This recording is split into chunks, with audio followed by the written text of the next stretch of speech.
Up next on Inside ChampCar, 24 hours to victory at VIR.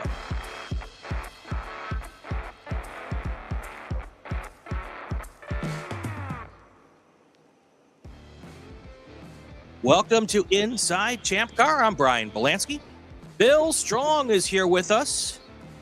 See, Bill, on one screen, you're on the bottom left, and then on the other screen, you're on the top left. Bill, how did you do that? I don't no know. clue where I am. No clue. It's we're trying something new here this weekend, folks. It's not a weekend. This weekday, we're trying something new. We'll see if it works or not. And we do have. If we have sound issues, please let us know in the chat, and we'll try and. I will try and fix it as we go. It's all good. We're here talking about the VIR, the Lifeline 24-hour classic at VIR. With us today, we've got Doug Oakley and Tom O'Gorman is here. Yep. Hey, let's helping us out talking about the race. Yep. And then I think what we're going to do is we're going to start out with the interview first. And then that'll give you an idea of what happened for those that don't know what happened at probably one of the hardest greatest races that ChampCar puts on, one of the oldest ones. So let's start. Yeah, let's start out with our post-race interviews.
Down here with Eric Rockwell, Douglas Oakley, and you guys just won the Lifeline 24-hour Classic. Yeah! Number one, baby! This is probably the hardest race for anybody in ChampCar to win. Absolutely.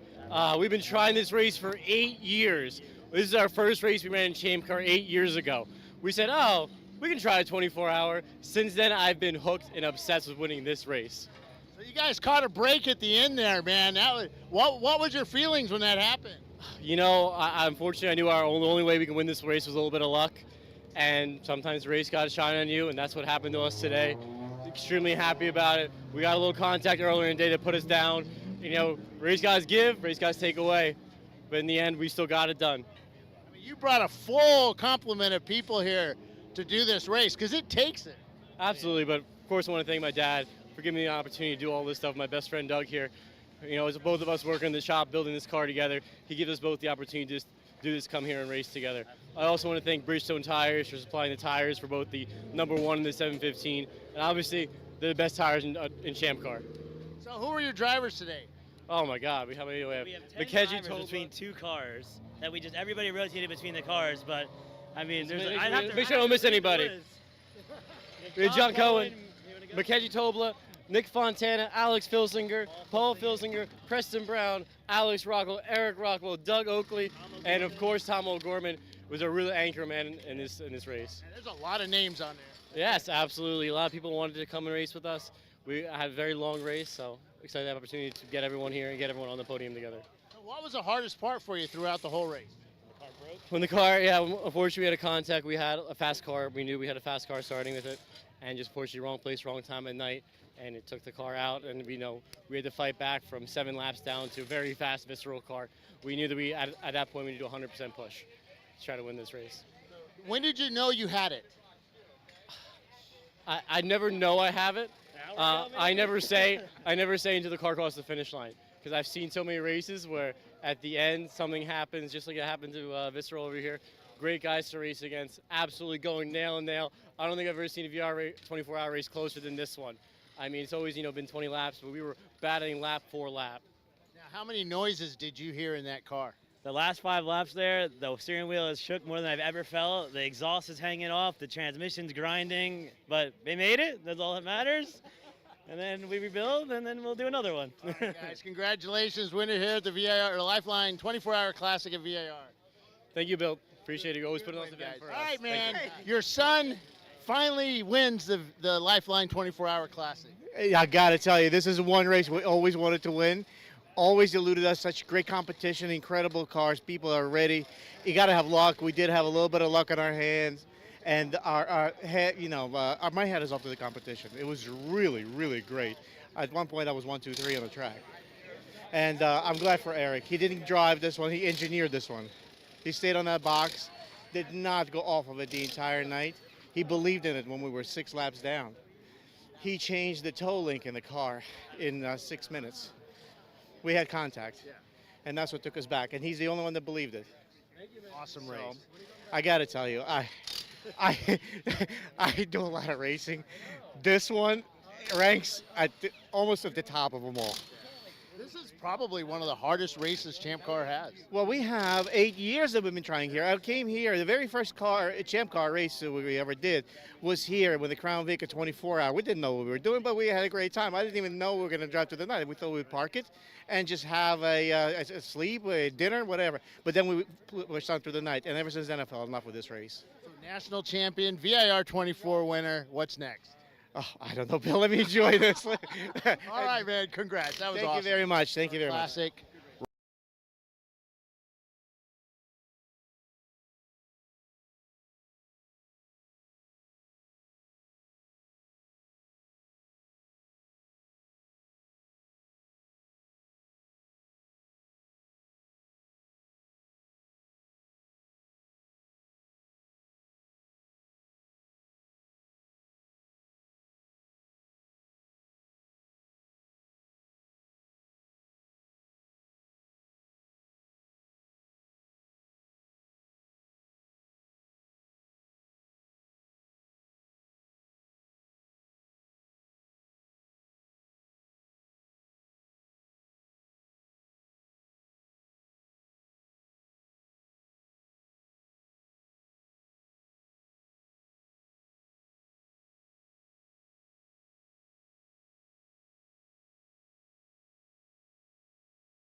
Yeah, I'm getting no audio text. Yeah, here we go. I think that's it. Yeah, I'm getting no audio text. Yeah, there we go. All right, let's start this all over again. So right.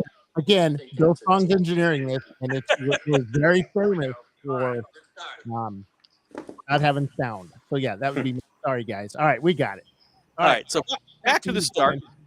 Back to the start. I was going to say before we went to the interviews that Bill, you are also a race winner in F class with Wittenauer, and congratulations for that. And I just drove 2 hours or an hour and 55 minutes. And those other guys, they whipped around that track like no tomorrow. Man, they did really well. Kept the car out of trouble, kept it out of the paddock. They did their stuff. We finished first in F class. And I just I kept it out of trouble. I didn't hit the Porsches, the leading Porsches there. And it was 11th overall, which is pretty impressive for F class. So I think if I'd gone a little harder, maybe we would have got 10. Well, but it's not about let- me. It's Yeah. we were just a small cog here. But I'll tell you what. All those right, guys so back to the here, yes, those are the guys. back to the questions that we start with everybody. We'll start with Doug and Tom. You're going to get a preview of the questions. You're going to get the unfair advantage here of actually being able to think about this. Doug, we ask everybody, how did you get messed up in this crazy sport that we love?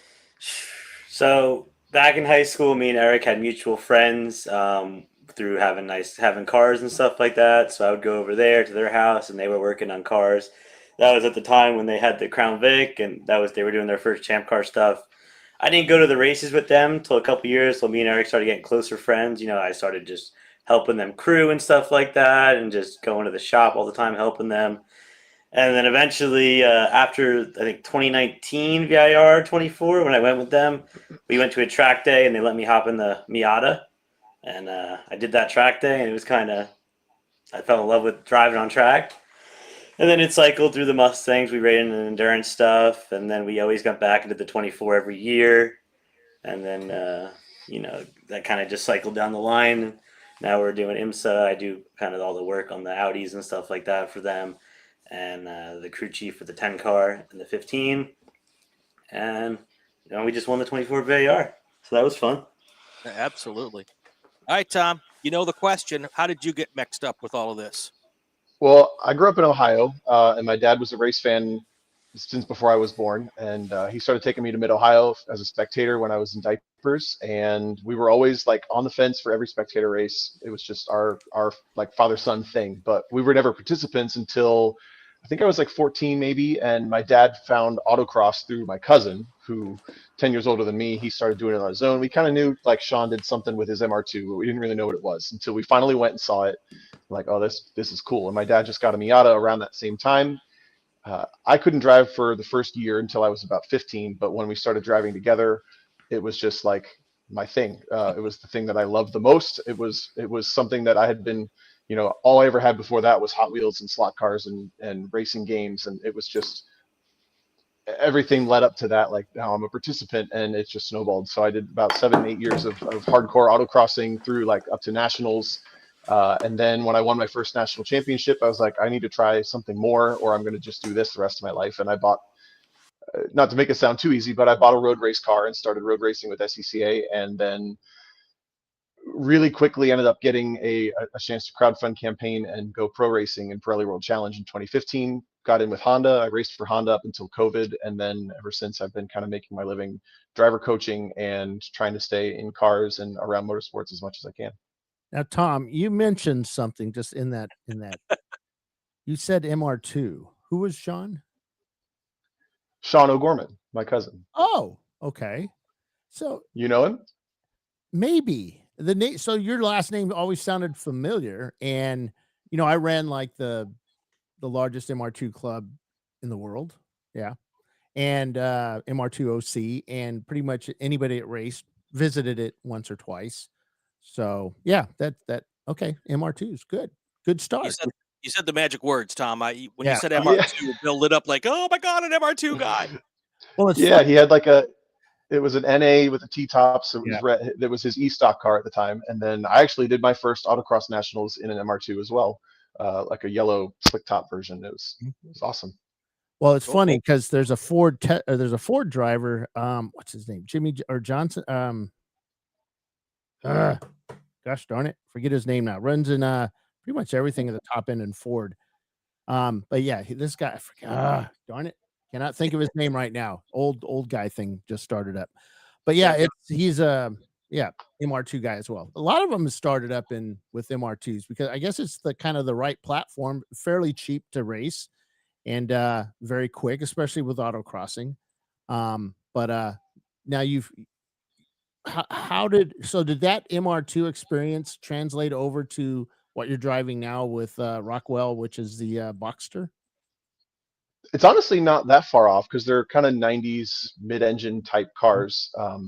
I would say the MR2 is a little more finicky handling than the Boxsters, especially the way the Rockwell cars are built with the aero, and they're very stable. They're super confidence inspiring. So I think that's why we basically had 10 drivers across the two cars, number 1 and number 715, and then we had 4 or 5 more drivers who had never driven the cars before, to my understanding, in the 10. And I think that's why everybody was so strong at the gate. It's just the cars are very easy versus like the MR2 that I was autocrossing. Right. You could get out of shape a little bit with the weight transfer in those cars. Yeah. Now, you, Doug, you were the crew chief, right? You did drive at the end, right? No, I drove 3 stints in the one car. Okay. So I started and then I drove the second last stint, and then I did the last victory 5 laps. Now, how did you get started racing? I mean, doing this at this level? So like I said, I kind of just was tagging along with them back with when we were doing the Mustangs and AER and stuff like that. And eventually I built their trust where they let me hop in the car and do some laps on the test days before the weekends and stuff like that. And I eventually had some speed, so I was able to start racing. They would let me hop in the car and do a stint during the weekend because, the endurance races, there's 6, 7 stints in the day in AER, so I was able to take one of them usually, and they would let me race. I was very appreciative of that. I hate to fast forward to the end, but you just already mentioned it, so I'm going to ask. We're watching the race. I was on at the end of the broadcast, and I'm usually the mathematician of the ChampCar broadcast when I'm on. And I did all of the numbers, and I knew you guys came in at about an hour 57 to go. So I knew that you didn't need to come in for a pit stop at the end. And when you guys pulled in, I was in major baffle mode. I'm like, what in the world are these guys doing? Did they not get enough gas in, all this kind of stuff? And then we found out from one of your drivers was in our chat, Mac. He said, no, they put Doug in the car just to get in the car for the checkered flag. Mm-hmm. And first of all, how did that work out? Well, the goal was I kind of wanted to start and finish the race. Okay. And with having the contact in the middle of the night, we knew we were kind of behind the ball. So our driver order kind of got changed up throughout the end. Okay. But still wanted to finish. So we knew we had time, and I knew me and Tom could do a pretty fast driver change. So I kind of just hopped in there and did the last 5 victory laps when that yellow came out. And yeah.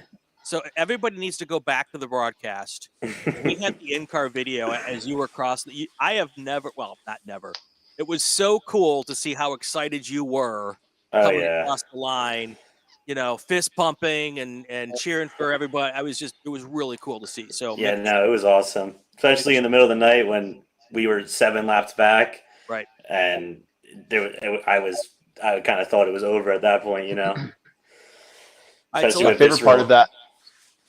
My favorite part of that at the finish, when you were watching him, his fist pumping and stuff, he still broke at our break point and still was full 10/10 speed into turn 1 and everything. It's he didn't stop racing, but he was celebrating. Yeah. A lot of guys come almost to a stop there. As soon as they cross that line, it's I can see, and he just kept going. I'm just watching it. I had to follow, kind of move around and follow the next guy coming across, and it was he's not stopping. The car was feeling rough. I definitely wanted to make sure I had some speed to get across the line in case anything happened. So you said that in the interview. What was happening to the car? So I had done my 2 hours before Tom, and the car I handed off to Tom. It felt great. I don't know what Tom had done. He did have a spin, I think, maybe once or twice. The ABS was gone at that point, so maybe a couple lockups. But definitely was shaking a lot. I didn't notice it that much different throughout my stint. I had a little contact in the sunrise stint at 5 a.m., 6 a.m. But I mean, the car was the same from before and after that. Yeah. I don't know if it was just have you guys gone over the car? Obviously, you haven't gone over the car at all to know if it was whatever it was. I think it was something in the right front, a little bit more wobbly. Something with tire wear or something happened. It doesn't matter though. The car made it. It's all that matters. You got a trophy, man. That's what matters. Let's go with that. Oh yeah. Yeah. So let's go back to before the problems that made you guys go back to 7th. When I was on in the early evening hours of the broadcast, you guys were right up there with Visceral, going back and forth on pit stop here, pit stop there. And that's when I learned that Visceral could go 2 stints without adding fuel. And again, I'm the math guy. I'm like, wow, that's dang near unovercomable.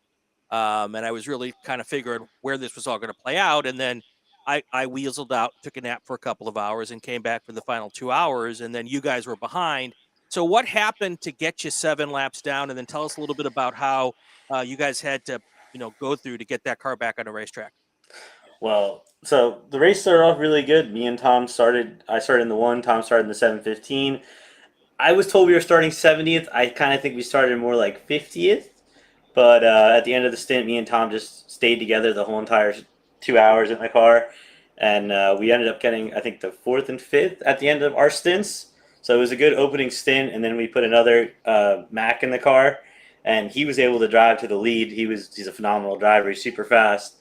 And then Alex got in the car. And then we cycled through the drivers. And then the dark came. And that's when it got interesting, as it usually does, right? Sure. And I think up the top of the S's into 10, where it was pretty easy to make a pass for us into 10 and make go to the inside of the car. As long as they knew you were there, you kind of could sneak up the inside of them. I think with the headlights and the car that they were chasing, it kind of distracted one of the drivers and maybe didn't see in the mirror. Our driver probably should have slowed down a little bit, but it's in the dark. No one knows what happens. We had made contact and we broke a toe link in the rear end. And at that point, you're kind of like, this is not very good. We're only up a half a lap on visceral at this point after 10 hours. And then we end up going to the garage. Eric changes the toe link very fast. I think it was 3 or 4 laps in the green, and then we got lucky and it went yellow. So we were able to get back out. Not too bad of damage, but we were still 7 laps down. And, at that point, it's kind of like, is this even overcomable? Eric never failed to believe that we could still come back. I kind of had lost hope, but, we still pushed it on. So I don't know the Boxster very well. Is the toe link a common thing that you guys have probably had to do a couple times so he knew what he was doing real fast? It's not a common thing to break, but it is very accessible to get to, as it's in the open in the back of the car. It's a ball joint on the end with a bolt on the inside. That's like the caster bolt that you adjust it right from there. So it's pretty easy to swap. I did hear they had some trouble in the garage with one of them breaking as it went in. I wasn't there to see, but it could have been quicker from what I heard. But it didn't really matter at that point. But, and is that an alignment piece where it's got to be set at the right length? Yeah. Well, luckily the washer has. Yeah. Well, the washer has marks on it, so you could kind of just go back to where it was without really having to throw the plates or anything on it. So at that point, 7 laps down, I guess, when you came back in, did you guys have to rethink the driver order to get the hot shoes back in to start pushing up back towards the front again? I mean, luckily with our driver lineup we already had, it kind of didn't change too much. I think Tom might have did an extra stint at the end, and I did an extra stint at the end. But we had star lineup. Everyone, like a lot of people, like to come drive with us, so it wasn't very hard to find the good drivers to come with us. We reached out to everybody that we are friends with in the IMSA paddock, other all around people that we haven't raced before that said they're fast. So we let them come, But we changed it around a little bit, but it was pretty similar to what it was supposed to be. So they said they were fast. Were they fast? Yeah. It was Nick Montana and John Cohen. They were first time driving with us. Awesome drivers. Nick actually had a little mishap. He forgot to put his cool shirt on during his stint. And got a little overheated, so he had to end his stint a little early, but there was no harm, no foul. Well, with a name like Montana, he's got to be a badass. Yeah, no, Nick's a good guy, super fast. Tom, you've been around, done a ton of stuff. You got your pro racing background, championships, a veritable cornucopia of trophies over your shoulder there. I've got trophy envy. I'm just putting it out there right there. Well, your wall, I can't see your wall, but I'm sure it's covered. Yeah. Well, there's one little one there. Yeah. I'll explain that one some other show. But no, you come to ChampCar, you do the VIR24. What's the attraction for you to come to a ChampCar race? So honestly, like I said, I started with autocross. I'm still like a grassroots, like I can't believe I get to do this stuff at all.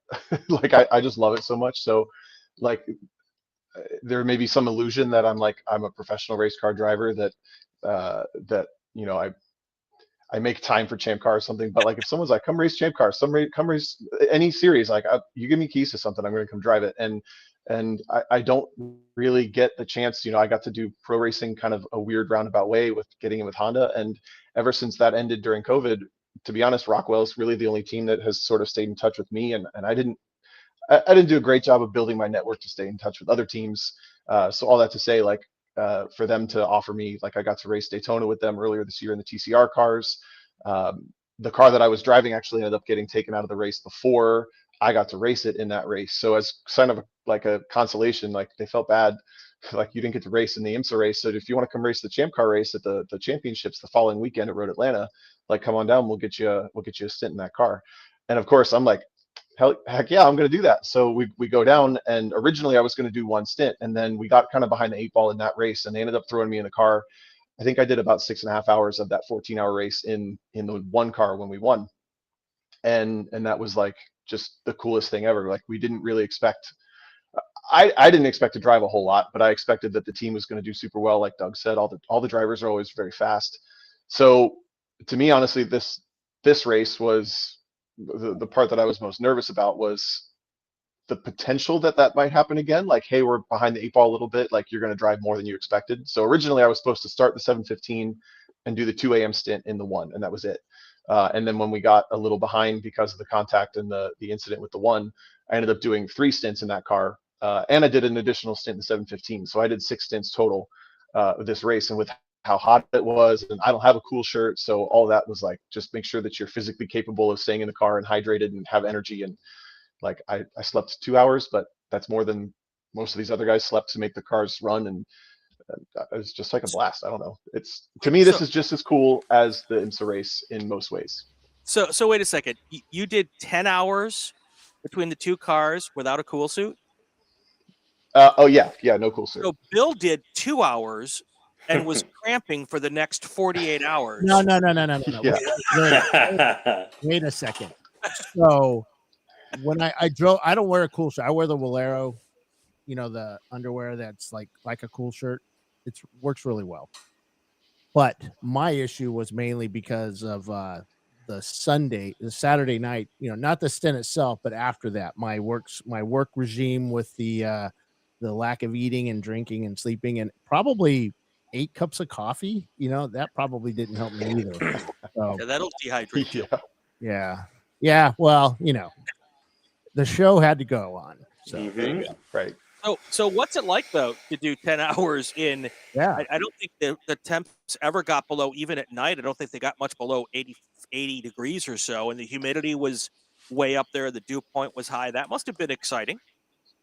Yeah, I mean, like I said from the previous race, I knew there was the potential that I would drive more than I expected. So I planned ahead. Like I learned a lot about my body when I was pro racing, and that was one of the big takeaways. So I learned if you start hydrating 2 days before and you drown yourself in water for 2 days before you get in the car for the actual race, the water you're drinking the day of is not doing you a lot of good. So you're basically super saturated up till 2 days before for the race, into the race. And then every time I get out of the car, I pound like 4 or 5 Gatorade or some sort of electrolyte drinks, Pedialyte, whatever. And then I always eat something high carb and just like higher quantity than I normally would eat. So I have the energy to go to the next stint if I need it.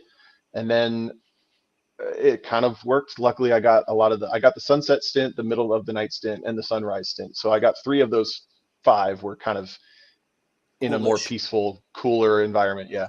But to be honest, like when we finished, so Doug got in for the last couple laps, and I like the adrenaline was still pumping. We're watching. We don't know if we have enough fuel and all this, and then we finish, and just all the adrenaline left my body, and I was done, like just toast. I'm like wandering around the paddock trying to find whatever I need to pack my stuff up, and I'm just like losing. It was bad, but we made it.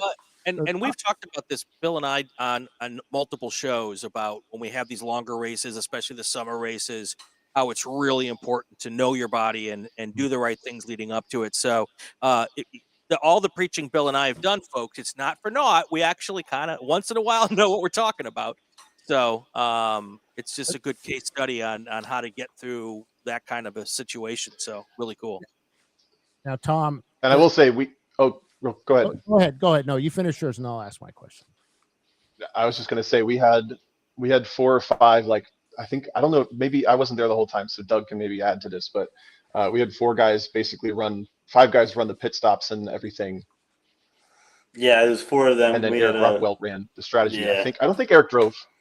No, Eric did not drive. So, He just like, did the strategy. Yes, I drove a lot and stuff, but those guys like pounded through the entire thing. They did every fuel stop, every tire change. Eric did the strategy the entire time. So like I kind of still had it easy, I think. So Tom, the number one question up and down pit lane was, what hair products do you use? Oh my God. It just does this. It just does. No, it's called Suavecito Strong Clay. Look it up. I'm going to try to get a sponsorship now. James Clay also has that big hair too. It's true. Yeah. Yep. I'm not going to talk to him like that though, because he's like way bigger. Way bigger. Now I actually visited the Rockwell pit lane Taj Mahal thing they had there. Pretty cool. They had the full TV outlet going. All the cars had cameras that went back to there. You had communications going on. You had guys with calculators and slide rules. I don't know if the young guys knew how to use the slide rules, but there was a few old guys there. So, I mean, there's a lot of data that you guys were getting. I mean, did that data help you win this race? Or if all of a sudden you had a power surge or something, would you have still been able to do this? The only thing that really was like helpful was we had the coolant temp in the one car, because this car's always had an overheating issue. So it kind of Eric was able to monitor it from the pit box, and like the driver didn't really have to focus on the coolant temp itself. So Eric would either say, hey, you can pick it up, you got to back it off a little bit. We got coming to a stop, you got to cool the car down a little more. So that was kind of the only data we had going back to the box besides the live video, which is always just nice to watch, you know. Now, Doug, we have a question from Mac. He says, how bad was it on your vision during the restart after Atlanta Speedworks oiled the track down? Yeah, it's funny that Mac says that. Mac wasn't supposed to drive, and we were having people not wanting to drive in the morning after so many stints. So Mac came to help out for the weekend. He's driven with us before, so I woke him up in the RV, and I was like, hey, Mac, you're getting in the car. I threw him in the car, and then we went out there, and that was when ATL oiled down the whole track with the transmission issue. So we did, I think 11 laps under code 35 in that beginning of that stint. And then once it went green, I was right behind him, and he drove right through all the dust, and I went down the back straightaway completely blind. But, it's all good and fun, though. It's all part of the fun. We were talking about that because the first race I ever did at VIR was Tony Stewart actually laid down oil coming out. We were running the 24 on the South course. Mm-hmm. It's ChampCar's first 24 there. And Tony Stewart oiled down the track coming out of Oak Tree. And I remember them laying this stuff down, and I went to go pass somebody on the restart, and they didn't have a blower or something, so it was just basically driving through basically sand on the whole track. And the MR2, the airflow goes from the bottom up through the engine bay. And guess what's in your engine bay? Your air cleaner. Oh boy. Concrete when we were done. Yeah, there was a decent amount of oil downs. I was kind of more surprised than normal. And then here's a good one. On the test day on Friday, we had pulled the cars out of the trailer. Me and Eric wanted to do the shakedown before we put anybody else in the car. That's what we normally do. We go on the first lap. We come over the top of the roller coaster, and the whole left-hander after you make the right and top, I guess, was covered in oil. There was no debris flag or anything. So me and him in pirouette flew off the track together. I ripped the splitter off the one car, and then Eric's car was better because it's better splitter on it because it was a secondary version. And then a lap later, that car actually blew up. So we did the engine Friday at Quantum at the track. Yeah. And then so that was an interesting start to the 24 itself. Yeah, we did have a lot of oil downs. We had about $17,000 worth of track damage. That's what I heard. Yeah, I heard some of the drivers got some bills for some oil dry. So, yeah. I mean, that's for the whole 24-hour too. So, yeah. So, Doug, you guys had 3 cars, right? 3 cars, yeah. The 1, the 715, and the 10. What kind of a monumental effort is it leading up to the race to just deliver 3 cars, but then and what kind of satisfaction is it at the end of the race when all 3 cars finish in the top 10? Yeah, I mean Wait, sorry, might have been muted. There we go. The effort to get the 3 cars ready for the beginning of the race is just astronomical, especially trying to run the full IMSA season as well, packing it in between there. Because we were at Road America the week before, and we came back, and the cars really weren't ready, to say the least. But we have Eric does a lot of the work on the cars. He's very smart. He's very knowledgeable. He's able to get a lot of the stuff done very quick. I'm in there helping him out as much as I can. Boxers aren't my specialty, but and then we have Chris Rollo also. He works in the shop a lot with us. He kind of head solos the 10 car, so we didn't really have to worry about the 10. He kind of took care of that. Me, Eric, and Alex kind of did the 1 and the 715. And it's a lot of work to get those cars ready for the race, and it definitely felt good to have all 3 of them finish, especially in the top 10.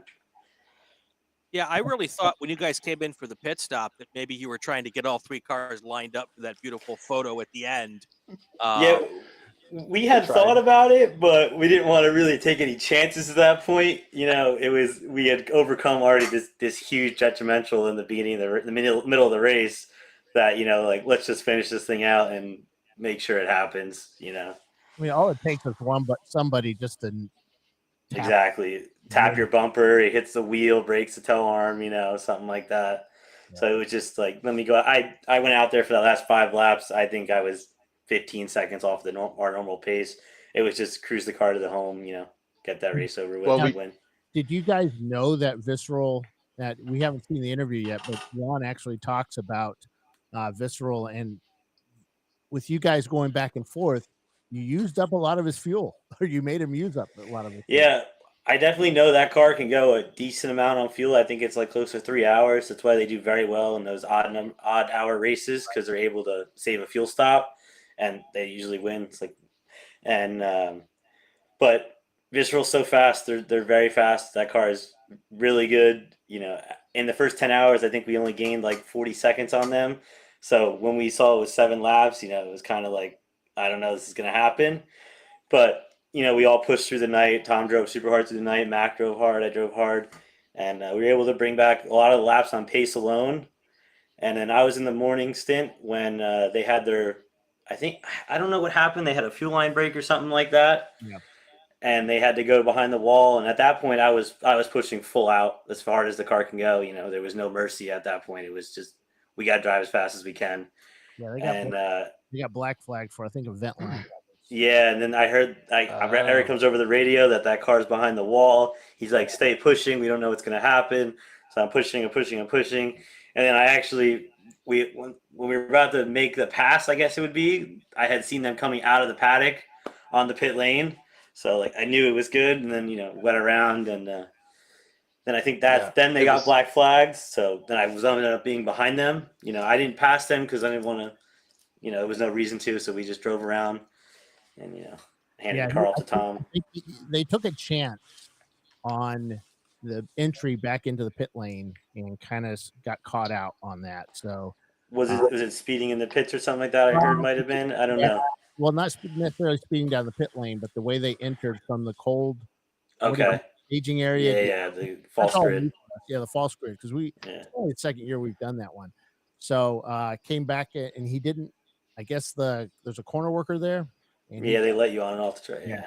There was a lot of talk on the radio, the Flagger channel about it, and finally the track said, "Yeah, we need to slap a hand." So ended up doing well, and Visceral also, there was a full course yellow there.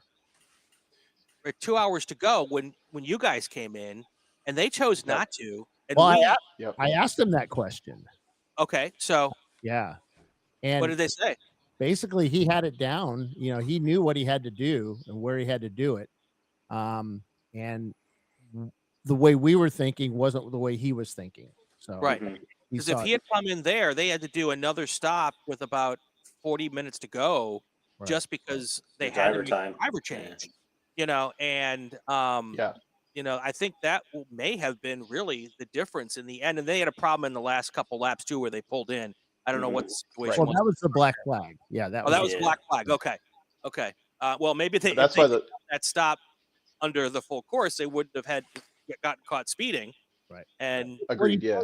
And you play the purples. I mean, You could definitely play the purples for sure. Yeah.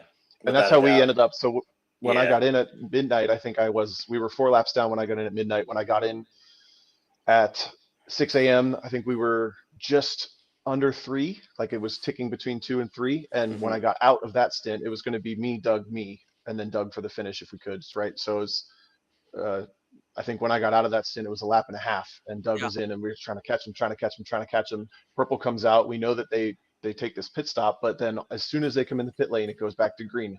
And we go from a lap and a half down to 2 laps up. And then they go behind the wall, and then they get their penalty, and now we're 3 laps up. And it was like, how did all that just happen? Yeah. It was pretty wild. But at least the more stressful part for me was in that morning sunrise stint from 6 to 8. I ran the car out of fuel in like 7 or 8 minutes less than they anticipated because we were more green and I was pushing hard. Right. So we go out for the last stint, and I think you said 1 hour and 57 minutes, but I had run the car out in less than that. So we need to catch up mode. No, we were already leading, but we need to still make sure that we make it to the end, because if the car hiccups and we need a fuel, then we're going to lose that 3-lap lead. So I mean, it was just like the stress goes this and this and this and this and this and this. So well, are you guys able to watch the liters per hour being used by the car? No, the one car actually has no fuel gauge at all. Yeah. So we kind of just assume it goes 2 hours. That's obviously the max drive time. So it will give you like a hiccup, and then you got to come in. It won't make it around another lap usually. So that's kind of our sign. Hey, time to bring her in the pits. But yeah, the fuel gauge kind of broke last year at the 24, and it kind of really hasn't been on the list of priorities. So well, and in most of these races, you have more code 35s, and by the end of this 24-hour, right, the chance of getting an actual 2-hour run is kind of high because everyone's just in the rhythm at that point. So sure. Yeah, and I know exactly how the strategy thing goes with Visceral. My first endurance race, you fall in love with your strategery. You fall in love with your plan, and you don't want to change it, but then you have to adapt to what happens with the race coming at you. And I didn't the first time I did an endurance race and I was doing strategy, learned the hard way, and never made that mistake a second time. You just kind of have to realize that whatever the plan is may change at any moment. Yeah.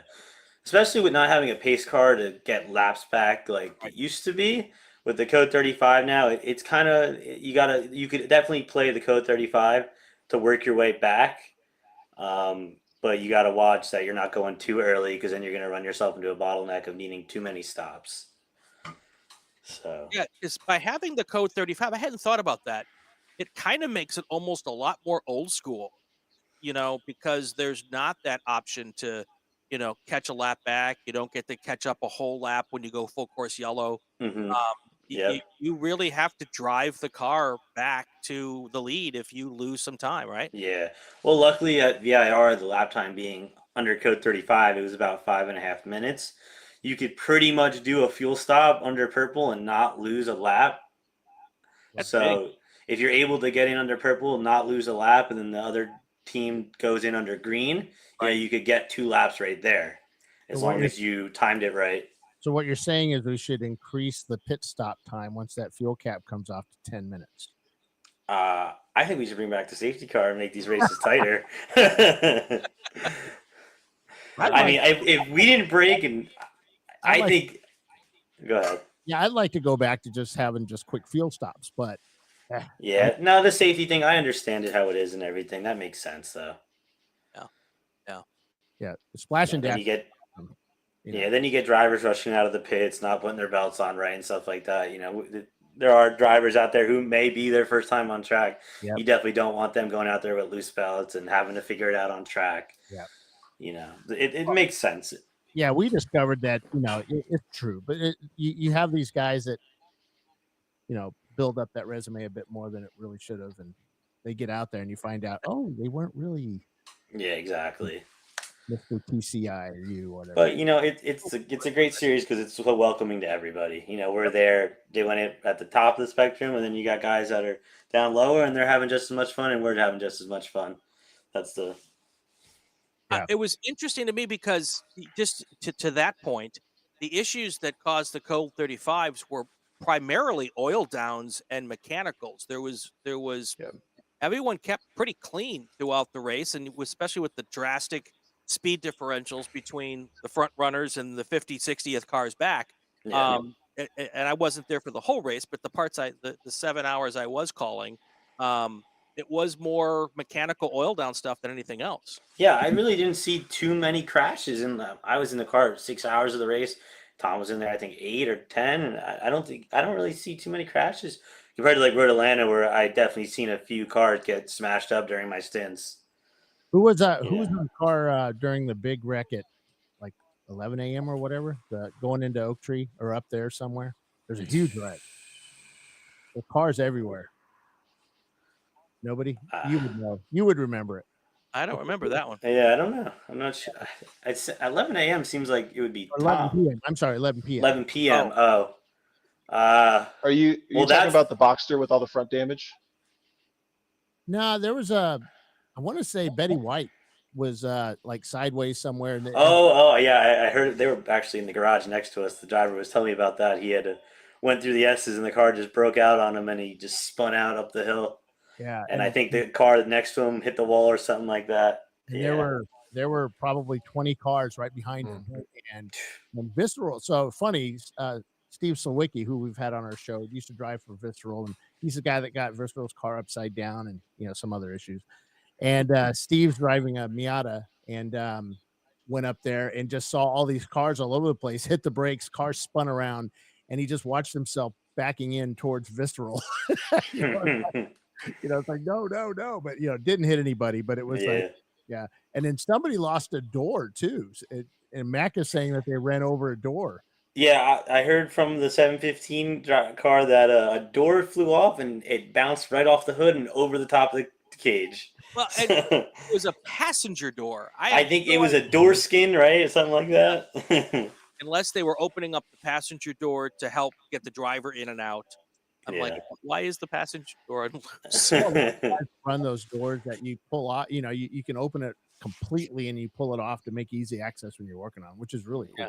Yeah, that's how the Boxsters are. If you just open the door and lift it up, it could just fly right off, I guess. Yeah. So, any interesting? Who was in the car for the third stint? Any of you guys? Third stint. The third stint was Alex Rockwell. He was in the car for the third stint. Yeah. He was really nice to me out there, so that was good. Yeah, that's good. Well, because he knew if he ran you over, Bill, you'd have to come on the broadcast and talk about it. I'm pretty sure they had no clue who was in that car. I don't think anybody did. So, but yeah, just some slow old guy, giving them a go around me. So especially those kids in the red, white, and blue American wheel cars, man, they were flashing me going up the S's, just flashing, just cars going side to side, right behind me. It's like, dude, where am I going to go? Yeah. There's spots to pass. There's spots definitely not to pass. You got to be patient for sure. Yeah. That's my home track. So I wasn't moving, Oh yeah. No, it's territory. You can get around. So really messed up his momentum, I guess. But now, what was the most exciting part of the race for you other than winning? Tom, we'll start with you. Anything really exciting happen overnight that just got your blood boiling or just made you laugh? Well, okay, this is just generic. I always love at the end or whenever your stint's done, someone comes up and like, I'm really sorry about that thing. And I'm like, I don't know what you're talking about. It's been 2 hours. There's so much happened. I don't even know what car it was or anything. But we did have the ABS go out in the one car sometime between when I got out at 2 a.m. and when I went back in at 6 a.m. So I wake up at 5:15. I walk down to pit lane 5:30, and they go, ABS is gone. I'm like, oh boy, okay. But luckily the car was, most of what I've driven in the last bunch of years is Hondas, and as soon as the ABS goes out, it throws a ton of bias to the rear, and the cars are a complete nightmare to drive. And luckily the Boxsters were quite tame for the most part until you really needed to be precise, and then it got a little scary. But that was, I think, an additional drama we didn't even talk about yet. Yeah. The no ABS is definitely fun when someone cuts in early on you. That's for sure. Well, and especially when the sun came up and it started to get 90 degrees again, the rear tires get hot. The whole thing was just, it wanted to be backwards all the time. But thankfully, they're so stable. When they get hairy, they're still super drivable. Sorry, go ahead. I'd say if it had rained, that would have been even more adventurous. I like the rain. Bring it on. Yeah. Me too. Doug, how about you? What was the craziest, most whatever? I think the best part of the race for me was definitely getting to starting in ChampCar in those cars is always a blast because you're passing a ton of cars, and the fact that me and Tom were literally nose to tail the whole entire time. It was a good time just driving together and just driving through up to the front. It was that was definitely my favorite part of the race besides the finish, you know. Right. Was that by design at the front? Did you plan to hook up and drive to the front that way? Yeah, I mean, me and Tom are the most familiar with the cars, so it kind of made sense for us to start. And I kind of let him lead the way because he's, Tom's a great driver. He's definitely quicker than me. So I let him lead the way, open the gaps, and I just followed him through. But the tricky part is when you start, with these random grids, like we have 3 team cars, they're going to start nose to tail every time, no matter what. And part of it is like, we're racing through the field together, but every once in a while something happens and we're trying not to trip over each other or like mess each other up. So it got a little awkward a couple times, but for the most part, we were just like, all right, let's get through all this. And I let him by for a little bit. He let me by for a little bit. And we just kept picking through. Oh, and then another moment, well, actually, I got to add this. At the end of that stint, that was when Tom ran out early. I had been behind him and I seen him slowing down and it was just on the back straightaway. So I was going to drive around him. Eric comes on the radio. He's like, hold up. Stay behind Tom. He might run out of gas. You might need to push him back to pit lane. So, that would have been interesting if that would have happened. I don't know what would have happened to the splitter, but we definitely would have made something happen there. And bump drafting is illegal, but it's That's not bump drafting. That's pushing. It's just pushing. It's helping a fellow racer out, right? That's what it's all about. Explain that to Jimmy. Yeah. Luckily, we didn't have to do that though. So the last question right now is going to be from Charles Coleman. He says, is it expensive to run a Porsche Boxster? When I say we prepped the car before the championship. We put like new control arms and stuff on it, new transmission, just because all we did from the championship, we also raced Watkins Glen and the 24 was change the oil and the hubs. So the cars, once you build them, which they're not very expensive to build, once you build those cars, they are very cheap to run. You can run them on any tire, and they drive amazing. And the 10 car we had put on the Kumo, and that's the same tire that we ran at Daytona, and we ran at the 24. And so, you could run the same set of tires at multiple races on those cars, and the cars still are fast. I think the guys were doing 17, 18s in them. And the brake pads, they last the whole entire race. I think you could do 2 more 24s on the brake pads. Wow. Yeah. So the cars are very low maintenance cars. Besides, we do the hubs often because we do hear there's hub problems, but I mean, just doing the wheel bearings is not that big of a deal. And you run 18-inch wheels? Yeah, we run 18-inch wheels on the 715 and the one on the 10 we run a 17. Yeah. Was that really the last question? Because I have a last question. No, you go with the last question. That was my last question. No, I was just going to say, we had the marching ants going throughout the race, and we were able to watch that. And we talked multiple times in the last 5 hours, 6 hours, how many cars were still running out there. Lack of attrition. I mean, even when you have a lot of attrition, there's still 50, 60 cars at the end of that race. What was it like in those final couple of hours when you would maybe think, wow, we're going to get a little bit of a break here eventually, and that break never came? I think it kind of. Yeah. Sorry. Go ahead. I was just going to say it seemed like it was on more of a bell curve of like it was the busiest at the beginning and the end, and kind of through the middle of the night was kind of when it got a little more peaceful. Maybe like the 2 to 6 a.m. window, or maybe midnight to 6 a.m. window. But sorry, Doug, I cut you off. Go ahead. No, I mean, there definitely seemed like there was a lot of cars there still at the end. I was very surprised to see that many cars out there. But I mean, that's just good to see. everyone's out there figuring out, get good prep on their cars. And the whole point of it is you want to do the whole entire race, right? You don't want to be out early. Absolutely. And what one other one, because I'll get the last one. What was it like eating Le Mans winning Ben Keating? It's actually funny. On Friday night, Ben had came over. He was hanging out with us. We were chatting. He was telling us all his good stories he has about Le Mans and his Daytona poles and stuff like that. And it was on Friday. I don't know if anyone's seen, their car had blown an engine. And they used straps around their lift gate and went through the cage of the car. And they lifted the car from the cage and did the engine out the bottom via the lift gate. Yeah, they're all Honda engineers or Honda technicians, so they knew how. Yeah. He was telling us that the dealership guys come to his shop and build the engines. Ben's a good guy. We were hanging out with him on Friday. Yeah. Cool. I think. All right. Well, before we go, you guys want to thank anybody? Yeah, sure. I want to thank Alex, Eric, for the opportunity to be able to do all this stuff. They take me with them on all their fun stuff. They let me drive the cars. And, I don't have a ton of money, so I wouldn't be able to do this otherwise. And I just really appreciate them. And then Bridgestone also, bringing Tom along, brought that relationship with Bridgestone. And they're the best tire that you could run in ChampCar. That's without a doubt. And Tom, yeah, kind of the same. Oh, go ahead. I think I beat you to the question. You're going to ask the same? Well, I was going to ask the same, but I was also going to say, if people want some coaching or have a car they want you to jump into, how do they get a hold? Sure.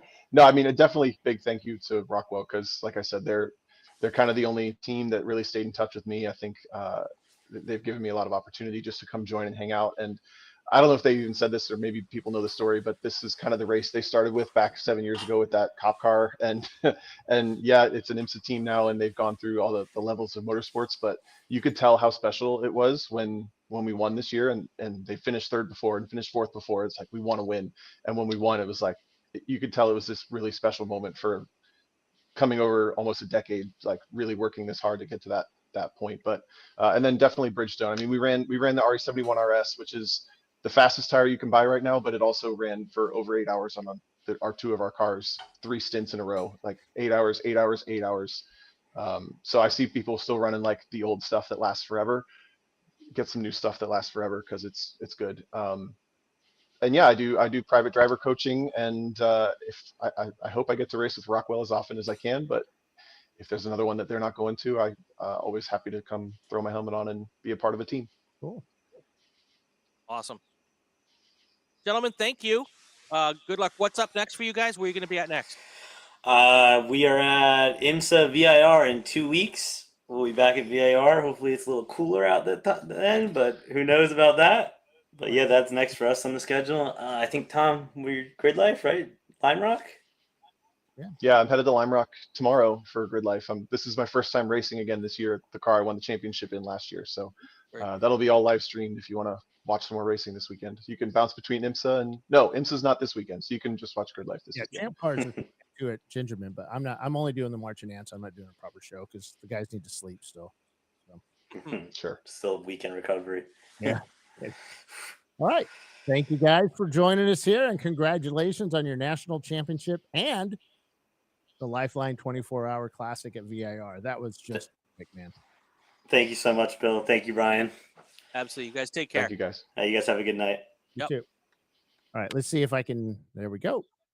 Whoop. I hit the wrong guy. All right. There we go. There we go. There we go. All right, Tom. Thanks, man. All right. Yeah. So that was fun. Yep. And the show was pretty awesome to run over that 37 hours, I think it was total that we did it. I did get about an hour's sleep. I don't want to lie to anybody. I kind of passed out at one point, but when was that? About 7? You had just come back on, I think. I think I just came back on, and it was early in the night here too. I don't know what was going on, but Tiffany was doing an interview with someone, and it was a great interview. He'd come up to the booth, but I caught myself snoring twice. And I came back on. I said, I want you guys all to know that it was not at all a reflection about who was talking or what they were talking about, how awesome the conversation was. Right. I'm an old man, and at 11:30, I start to check out. It's tough, man. It's like I got a second wind. And David Haynes, dude, he is a trip. I just love broadcasting with him. Yeah, he's really good, very knowledgeable, has some good questions, very smart, very articulate when it comes to talking, unlike some of us. And but yeah, very, very good guy, and I love him on the show. Yep, absolutely. And Paulie did a great job. You did a great job. Tiffany was awesome as always. Yep. Yeah, it was a lot of fun. So now I would like to apologize for the lack of the log system. we'll get that fixed. It's tough to run all the things we were doing this weekend with the staff we had. And yeah, so that won't happen the rest of the year. Trust me.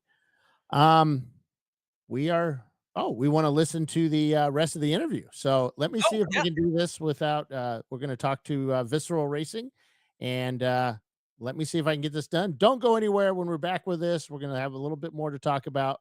And here we go. Maybe. Ron, man, that was tough. You guys had the lead and just little things, but you know what? Second place is freaking hard to get here. Yes, it's hard to get any of the 24-hour races. I was just doing the numbers, and this is my 11th or 12th 24-hour race, all with ChampCar, and I'm not done. If you guys have more 24-hour races, I'll be there. We already do it, yeah. We love them. You've won the Summer of 24s. We won the Summer of 24s, and we came close to winning the second Summer of 24s, but RVA beat us out on it. But the 24s we love. This one is still being elusive for us, but it's okay. We had a couple mistakes, so we didn't deserve to win today. We had a couple mistakes, and we were leading for a while, long time, but our mistakes killed us. So why didn't you come in during that last Code 35? I mean, not the last one, but when I was talking to you, why didn't you come in then? We didn't need to. We were going to try. We were pushing towards trying to catch the number one car, and we were running very similar lap times. We were keeping pace with them. They were keeping pace with us, going back and forth. So we ended up burning too much fuel. So we ended up, all right, at this, I had a cutoff point. And once I reached that cutoff point, that's when we went into fuel conserve mode. And then we went into even if we had pitted under a yellow after that, it still wouldn't have made any difference in the race. So that's why we're like, all right, let's just see what happens. Let's see what happens. So, all right, who are your drivers today? I had like 10 drivers. So I had Justin W. was one of my drivers, main driver. Max Koff out from California, flies all the way out from California to race with us and ChampCar. And Justin G. A long-time ChampCar racer too. He does a lot of races, has his own team. And myself, and who else? Oh, Kevin, NLS Racing, had some unfortunate incidents. And they let us borrow one of their drivers, and he came out and did a fantastic job for us and helped us out. So we'll see you in a couple of weeks at Thompson. Yes, you will, of course. Of course. All right, man. Congrats. That's a hell of a race for us. All right, thank you, Bill.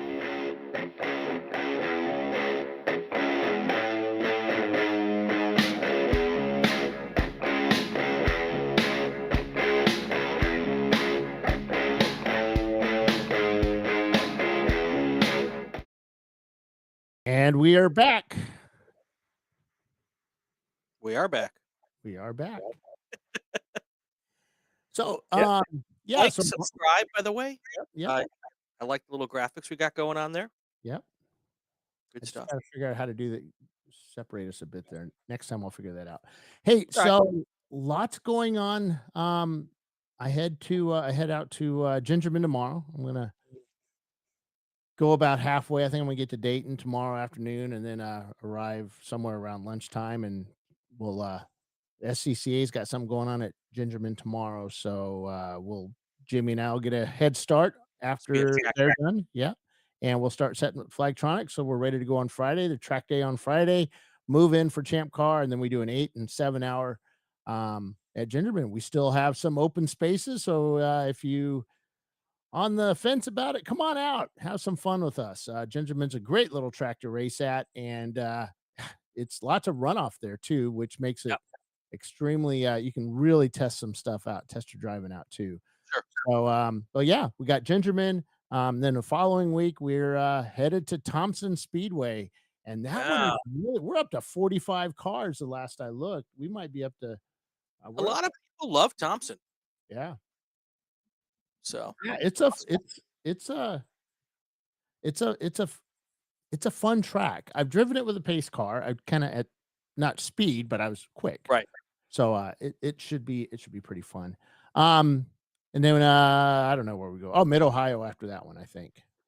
So is there a story behind the Cookie Cutter Classic? Yeah, Gingerman. Oh, Gingerman. I Gingerman. Sometimes I have to overcome my Polish. Gingerman. As in Gingerman. I got you. I'm going to shut up now. Anything else before we head out, Mr. Bill? Toe straps. Remember those. You gotta have. Can't have them big old tow hooks hanging out of the cars anymore. That's a rule. That's a law. Yep. Or as we like to call them, can openers. Yep. Make sure you have the proper padding on your cars. Most of the cars do. We do have some coming from other series that are still using the pull foam. Make sure anything over your head is proper SFI, FIA padding that doesn't turn to napalm if it burns. Right. What else? We should also congratulate all the other class winners. Oh, I know we talked about Wittenauer and F class, which was really impressive, the 11th place finish overall. But, to be a class winner, I know ChampCar focuses more on the overall than the class winning. But to be a class winner after 24 hours is pretty darn cool, regardless of all of that kind of stuff. So a big, big round of applause to all the folks who made it to the finish line first in their class.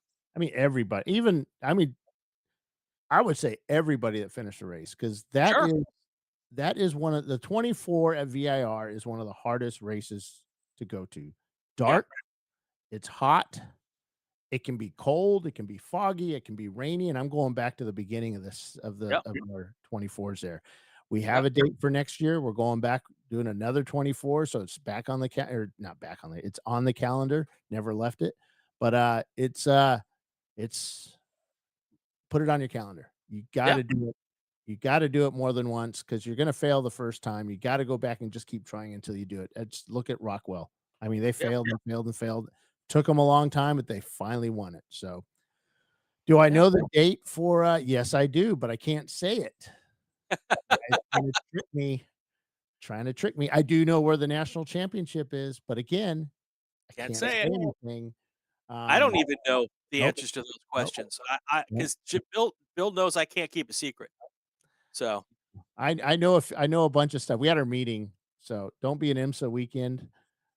I don't think so because because VIR and IMSA have their race weekends. We actually moved our weekend so that IMSA could be at VIR. So it's not during an IMSA weekend. Trust me. Cool. So and I have a calendar where I put all the racing series, including NASCAR, Indy, and all that. And I put all their schedules on it as they start releasing them so that we can see what's going. I want to see the excuses these guys come up with. One year we put on a race in Oregon, and they were complaining that Indy was going to be racing somewhere in Oregon that year. And I'm like, just record it on TV. And I'll tell you, the hate mail I got was insane. Yeah. Chiswick just didn't I'm like, dude, look what this guy just told me. Look at this woman or person. And it's like, holy cow, they take their IndyCar seriously. Oh, yeah. These are the same people that hated that we changed our name to ChampCar too. So, probably so. Yeah. All right, Brian. Like I said, I'm leaving tomorrow morning or tomorrow afternoon, and it'll be another fun weekend away of racing. And we hope to see you guys there and watch for the marching ants. They'll be up and we'll have our log going. And I might have a couple of cameras out there. I just got a couple of ideas from Tim. I might be able to take a few cameras with me to throw in some cars and throw up on the web. So, all right, guys. That's going to do it for another episode of Inside ChampCar. If you like what you heard or watched, subscribe to the podcast or the YouTube channel so you won't miss any episodes. It'd also be great if you share it on your social media channels, comment on the ChampCar Facebook page, especially if it's a good one. We have new episodes every Tuesday night live on YouTube, and then put the podcast up on Thursday mornings. He's Bill Strong. I'm Brian Polanski. This is the Racing Wire Podcast Network and ChampCar Live on YouTube. Have a great week, everybody.